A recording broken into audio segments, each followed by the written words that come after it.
आपका दूसरा अध्याय है। श्री सूर्य जी ने बोले, मुश्रेष्ठ, पहले इस व्रत को किस किस ने किया था, अब मैं तुम्हें इस विषय में बताता हूँ, सुनिए। बहुत ही रमणीय स्थल काशीपुरी में एक बड़ा ही निर्धन ब्राह्मण रहता था। वह भूख प्यास से दुखी यहाँ वहाँ भटक कर भिक्षा मांगकर अपना पेट भरता था। इस ब्राह्मण को दुखी देखकर ब्राह्मणों से प्यार करने वाले भगवान विष्णु में विचित हुए। फिर एक दिन बूढ़े ब्राह्मण का वेश धारण करके पृथ्वी पर आकर ब्राह्मण से बोले, विप्र, तुम इतने दुखी होकर इस पृथ्वी पर क्यों भटक रहे हो? कृपा करके मुझे अपनी विपदा बताओ। ब्राह्मण बोला, हे बंधु, मैं अत्यंत निर्धन हूँ, दुखी हूँ। क्या आप निर्धनता से मुक्ति होने का कोई उपाय जानते हैं? ये जानते हो तो मुझको अपनी विपदा बताओ, उपाय बताओ, अवश्य करूँगा, ताकि मुझे इस कष्टपूर्ण जीवन से मुक्ति मिले। बूढ़े ब्राह्मण ने कहा, सत्यानारायण स्वरूप भगवान विष्णु सबको मनचाहा फल देने वाले हैं। अतः है विप्र, तुम उन्हीं का उत्तम व्रत पूजन करो। भगवान सत्यनारायण का व्रत पूजन करने से मनुष्य के सब दुख दूर हो जाते हैं। हे भगवान, गरीब ब्राह्मण ने कहा, कृपया मुझे इस व्रत का विधान बताए। आपके अनुसार मैं भी उत्तम फल प्रदान करने वाला इस व्रत को वश करूँगा। बूढ़े ब्राह्मण वेदधारी भगवान विष्णु ने उसे सत्य भगवान का व्रत पूजन का विधान बताया। अंतर ध्यान हो गए। निर्धन ब्राह्मण ने मन में संकल्प लिया कि बूढ़े ब्राह्मण द्वारा बताया गया व्रत अवश्य करूँगा। इन्हीं विचारों के कारण उसे रात भर नींद नहीं आई। दूसरे दिन वह संकल्प के साथ भिक्षाटन के लिए निकला। आज जो कुछ भी भिक्षा में मिलेगा उसी से मैं सत्यनारायण का व्रत पूजन करूँगा। उसे भिक्षा में काफ़ी धन प्राप्त हुआ। उसी से ब्राह्मण ने अपने बंधु बांधवों सहित श्री सत्यनारायण का व्रत पूजन किया। व्रत के प्रभाव से भगवान सत्यदेव की कृपा से संपत्तिवान हो गया।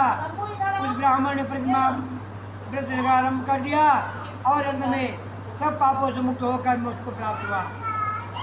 हे विप्रो, इस प्रकार पृथ्वी पर जो कोई भी श्रद्धापूर्वक व्रत करेगा उसके सभी दुख दूर होंगे। श्रीमन्नारायण जी ने यह वचन नारद जी से कहे थे। अब आप लोग बताएं, और आप लोगों की जानने की क्या इच्छा है? तब ऋषि गणी ने कहा, पूछा, है सो जी, आप ये बताएं कि आगे चलकर ब्राह्मण के बाद किसने पूजा व्रत किया था? हमारे जानने की प्रबल इच्छा है। सूत जी बोले, उस ब्राह्मण से सुनकर आगे यह व्रत किन किन लोगों ने किया, ध्यानपूर्वक सुनो। ब्राह्मण धन धान से भरपूर होकर एक बार व्रत कर रहा था कि एक लकड़हारा वहाँ पर आया। लकड़ी का बोझ बाहर रखकर प्यास बुझाने को देर से ब्राह्मण के घर गया।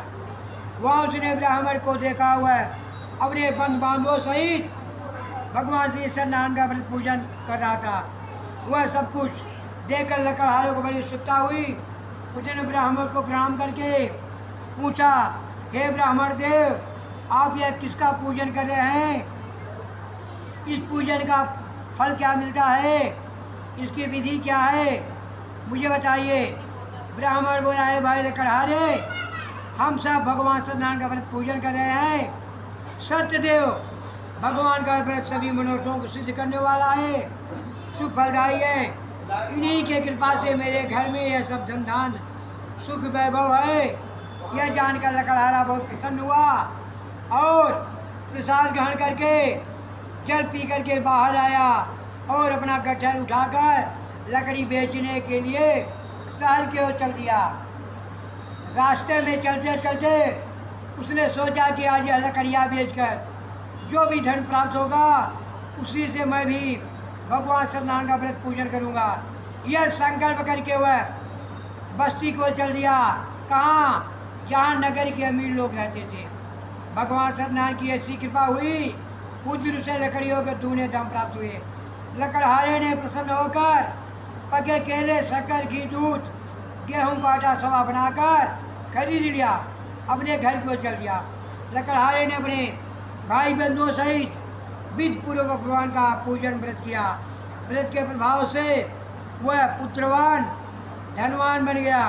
फिर इस लोक में चिरकाल सुख भोग कर अंत में भगवान सत्यनारायण की लोक को चला गया। स्कंदे पुराणे रेवा खंडे सद नाम कथा द्वितीय दास माँ बोले वृंदावन बिहारी लाल की जय। श्रीमन नारायण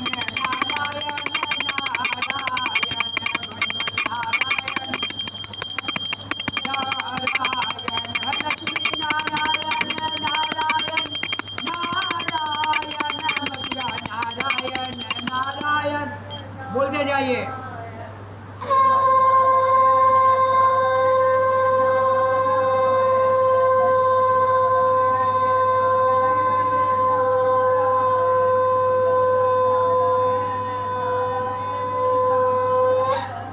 बोलो विष्णु भगवान की।